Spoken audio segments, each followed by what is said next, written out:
Hello student, today we start a new chapter atoms, structure of the atoms. पहले बच्चों को मैं बात करना चाहूंगा कि आखिर एटम्स किसको कहते हैं। तो आपको भरी भरी जानते होंगे कि किससे बहुत पहले आपको मैंने बताया था। ऐसे में बताओ कि it is a divisible and consisted to charge particle. कहने मतलब ये डिविजिबल यानी कहने का मतलब ये होता है it is a divisible and consisted of the charge particle. यानी कहने में एटम जो होता है वो आपका तीन फंडामेंटल पार्टिकल से बना होता है, इलेक्ट्रॉन, प्रोटॉन और न्यूट्रॉन। हम इसी पर बात करेंगे और इसका स्ट्रक्चर इसके बारे में मैंने बता दूं कि ये जो इलेक्ट्रॉन, प्रोटॉन, न्यूट्रॉन ये सब एटम है, यानी एटम को भी तोड़ने के बाद ये बनते हैं। तो ये जो मतलब ये सब एटम बनने से पहले सबसे पहले इसके बारे में कुछ सोचते थे लोग कि एटम कैसा होता है, ठीक है। और उसके बाद कुछ वैज्ञानिकों ने उस पर give the sub models for the atoms, atoms के बारे में कुछ मॉडल्स दिया। तो तीन वैज्ञानिकों ने there the three scientists that give the atomic model. First are the Thomson model, second is the Rutherford model and lastly the Bohr model. ये तीन मॉडल दिया गया जो एटम के स्ट्रक्चर के बारे में। तो सभी ने उसमें अपने एटम्स के डिस्क्राइब किया कि कैसा होता है और उसमें जो पार्टिकल्स, जो चार्ज पार्टिकल की मैं बात बोला कि जो इलेक्ट्रॉन, प्रोटॉन और न्यूट्रॉन होता है कैसे उसमें रहते हैं, इसके बारे में उन्होंने बताया। और उसमें भी जो इन्होंने मॉडल दिया उसमें कुछ उसकी ड्रॉबैक था तो कुछ उसमें कुछ सिग्निफिकेंट था, तो उसके बारे में हम लोग बात करेंगे। तो सबसे पहले मैं बात करूंगा ये थॉमसन मॉडल में, ठीक है। ये अकॉर्डिंग टू थॉमसन, हम बात करें थॉमसन मॉडल के बारे में। तो देखिए थॉमसन मॉडल जो है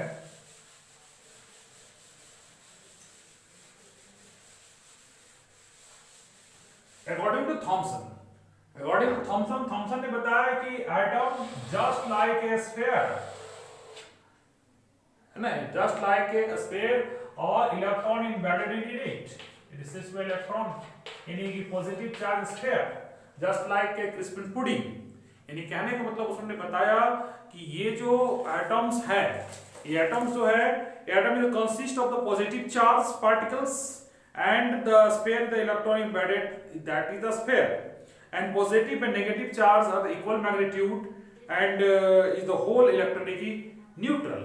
तो ये बताया उन्होंने, ये पोस्टुलेट जो आपको देखिए बुक्स में यहाँ पर दिया हुआ है, जो बहुत अच्छा से यहाँ दिया हुआ है, इस पॉइंट को नोट कर लीजिएगा।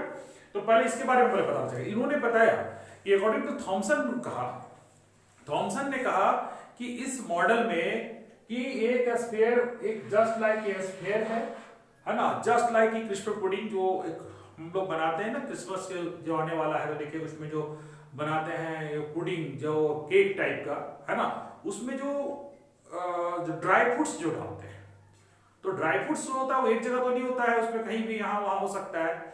और चाहे वाटरमेलन की बात करें, वाटरमेलन भी होता है जिसमें उसमें जो उसका सीड्स होते हैं जहाँ था उसको एम्बेडेड होते हैं, उसी तरह से उस स्फीयर में ये electron embedded on it. According to Thomson, the atoms are just like a Christmas pudding or watermelon, and the electron is embedded in it। ठीक है, ये उन्होंने अपने मॉडल में बताया जिसे देखिए इस फिगर में दिया हुआ है, ठीक है। उसके बाद इसके बाद उन्होंने अपना एक पोस्टुलेशन दिया, यानी कहने का मतलब कि प्रपोज किया था उन्होंने कि atom consist of positive charge sphere, electron are embedded in it. दूसरा, negative and positive charge are the equal magnitude, so atom is the whole electronic neutral. इसलिए इलेक्ट्रॉन जो होता है वो न्यूट्रल होता है कि जितना उसे पॉजिटिव होता है उसमें नेगेटिव चार्ज होता है, ठीक है, अकॉर्डिंग टू थॉमसन। तो लेकिन इसके बावजूद भी इसमें कुछ ड्रॉबैक थे। ड्रॉबैक क्या था? Although the Thomson model explained that the atom is electrically neutral, the result experiment carried out by the scientists cannot be explained this model। लेकिन जब इसको एक्सपेरिमेंटली कुछ वैज्ञानिकों ने इसको जो प्रूव करने की कोशिश किया तो उस पर यह थॉमसन मॉडल फेल कर गया, ठीक है। तब थॉमसन मॉडल के बाद यानी कहने का मतलब फिर आया सेकेंड, जो उसने रदरफोर्ड का, तो रदरफोर्ड ने सबसे पहले, ये तो पता क्लियर हो गया आप लोगों का, ये आपका थॉमसन मॉडल। अब हम लोग बात करेंगे रदरफोर्ड। तो रदरफोर्ड ने क्या किया? रदरफोर्ड सबसे पहले एक एक्सपेरिमेंट किया। एक्सपेरिमेंट में उन्होंने एक लिया आपका एक थिन बहुत पतला जो है वो सॉरी एक इसको मतलब सोने का परत लिया जो उसमें ऐसे ऐसे उसके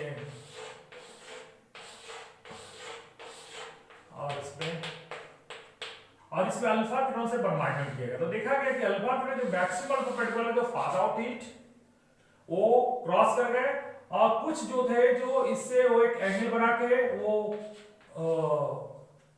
उसी डायरेक्शन में जिस डायरेक्शन में आ रहे थे और तकरीबन 12,000 अल्फा पार्टिकल में एक अल्फा पार्टिकल जो था वो सेम डायरेक्शन में यानी इसी डायरेक्शन में वो फिर वो जिस डायरेक्शन में गया उस डायरेक्शन में वो चला गया। तो सबसे पहले रदरफोर्ड ने क्या किया कि एक एक्सपेरिमेंट किया, take the experiment by the help of the thin क्या कहते हैं गोल्डन फॉइल। गोल्डन फॉइल लेने का रीजन होता है कि golden metals are the highly malleable that will come back to the thin sheet. उसको थिन शीट बना सकते, उसको बहुत पतला बनाकर अल्फा किरण से उसको बोmbardment किया गया। तो अल्फा किरण देखिए इसमें जो फिगर लिया गया तो उसमें उन्होंने देखा कि most of the fast moving alpha particles are that cross the golden foil and alpha particle are the deflected by the small angle, जिसे small angle में किया और 12,000 एवरी 12,000 में एक जो अल्फा पार्टिकल जो था वो रीबाउंडेड मतलब उस जिस डायरेक्शन में आया था उसी डायरेक्शन में वो रीबाउंड किया। तो according to this experiment the Rutherford explained that Rutherford ने कहा कि most of the inside the atoms are the empty, उसके अंदर जो है वो खाली स्थान है। पहला उन्होंने कहा ठीक है, very few alpha particles deflected from their part indicate the positive charge occupied in space। यानी कहने का मतलब कुछ जो अल्फा पार्टिकल जो तो एंगल बना के वो क्रॉस कर गए थे, that is the so that some positive charge are embedded on the atoms। तो क्या होता है कि अल्फा पार्टिकल चूंकि खुद भी पॉजिटिव है और वो उसका पॉजिटिव चार्ज अगर वो बीच में था तो जिसके चले तो पॉजिटिव रिपल्सल होता है, इसलिए वो रिपल्स किया। एंड वेरी स्मॉल सा अल्फा पार्टिकल डिफ्लेक्टेड इंडिकेटेड, यानी कि उन्होंने देखा कि कुछ जो 12,000 में एक अल्फा पार्टिकल जो रीबाउंडेड किया उस पर उन्होंने बताया कि बीच में जो एक मास कुछ जरूर है जिसको रदरफोर्ड ने उसको कहा न्यूक्लियस, उसी को कहा न्यूक्लियस कि जिसके चलते क्या होता है कि वो रीबाउंड उसको टकराने के बाद वो अल्फा पार्टिकल वो बैक हो जाता है। ठीक है, तो on the basis of this experiment the Rutherford that have the explained the atoms models that there are the positive charge of the center of the atoms, positive charge of center that is the nucleus, so nucleus कहा जाता है। near all the mass of the atom resides this nucleus, और जितने भी आपके हैं वो सब मास जो उसी से रिलेटेड है। Electron revolve around the nucleus with a well defined orbit, यानी कि उन्होंने बताया कि electron are revolves around the nucleus in well defined orbit पर वो मूव करते हैं। जैसे कि उन्होंने थॉमसन ने बताया था एम्बेडेड है, बट इन्होंने बताया कि इस ऑर्बिट पे वो मूव कर रहा है। ठीक है, the size of nucleus very small compare to size of the atom, उसका जो न्यूक्लियस का जो साइज होता है वो छोटा होता है कंपैरिजन टू एटम्स के। तो ये हो गया रदरफोर्ड का एटॉमिक मॉडल से के बारे में उन्होंने ऐसा कहा, लेकिन इसमें भी कुछ कमी थी। उसमें पहला कमी थी उन्होंने ये कहा कि वो मूव करता है, तो जब मूव करता है तो एनर्जी कहां से आता है एटम को, और अगर वो एनर्जी अगर होगा तो धीरे धीरे उसका कम होगा, और कम होते होते क्या होगा कि ये जो है अगर एटम है अगर ये मूव करेगा तो मूव करते करते करते बीच में उसके जो न्यूक्लियस वो बैठ कर जाएगा, जबकि ऐसा होता नहीं है। ठीक है, तो ये कि वो ये नहीं बता पाए, यानी कहने का मतलब reverse of the electron in a circular path not be explained as stable, any particle of the circular orbit undergo the escalation, during escalation charge particle would be radiate energy radiate करता है, thus the reverse electron lost energy finally fall into the nucleus, but that is not a very seen by the experimentally। तो ये जो experimentally जब इस बात को prove किया गया तो ये गलत पाया गया, तो that is the drawback of the Rutherford models. ये था रदरफोर्ड मॉडल का उसका ड्रॉबैक। ठीक है, तब आया बोर मॉडल। ठीक है, बोर मॉडल ने कहा ओके, बोर मॉडल जो था, जो रदरफोर्ड के बाद जो बोर मॉडल है,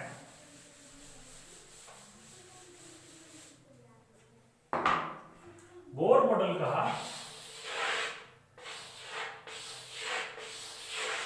उन्होंने कहा अकॉर्डिंग टू बोर कि only certain special orbit are the discrete orbit electron, यानी कि डिस्क्रीट ऑर्बिट जो होता है, फिक्स ऑर्बिट में के इलेक्ट्रॉन क्या होते हैं, मूव करते हैं, यानी फिक्स ऑर्बिट है, यानी कि एकदम सबका एक फिक्स ऑर्बिट है, इसको डिस्क्रीट, इसको होता है के एल एम एन से भी हम लोग डिनोट करते हैं। While revolving the discrete orbit, electron do not radiate energy, जब वो रिवॉल्व करता है तो एनर्जी रेडिएट नहीं करता है, ये कहा रदरफोर्ड मॉडल ने। ठीक है, तो बच्चों आज आपको मैंने 3 मॉडल मैंने बताया, Thompson model, Rutherford model and Bohr model. Next video में हम लोग बात करेंगे इसके सब पार्टिकल, प्रोटॉन, इलेक्ट्रॉन और न्यूट्रॉन के बारे में। तो मिलते हैं नेक्स्ट वीडियो में। Thank you.